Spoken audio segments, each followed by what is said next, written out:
En Somalie, ici à Mogadiscio, la capitale, chaque jour la guerre civile fait de nouvelles victimes. Ce soir, c'est un homme touché par une balle perdue qui est amené en urgence à l'hôpital Médina. Ce patient a plusieurs blessures, des blessures par balle. En fait, la balle est rentrée dans le torse par le dos. Il a une blessure au côlon, donc on lui fait une colostomie. Il a tous ses organes, tout le reste va bien. Une victime de plus.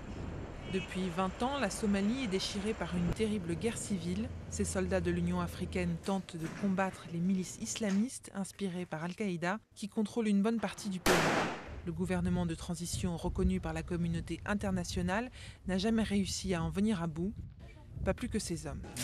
Et le nombre de victimes civiles ne cesse d'augmenter. Un tiers d'entre elles sont des femmes et des enfants. En 2010, les 2 principaux hôpitaux de Mogadiscio ont traité plus de 6000 blessés de guerre, 2 fois plus qu'en 2008. Un défi quotidien pour le directeur de l'hôpital Médina, qui ne croit pas à une amélioration de la situation. Il n'y a pas de lumière au bout du tunnel.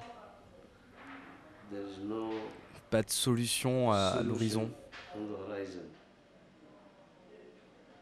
Tous les jours, ceux qui se battent sont de plus en plus séparés. Il n'y a pas d'espoir qu'un jour ils s'assoient ensemble et se réconcilient pour de bon, pour aider les populations à rentrer chez eux.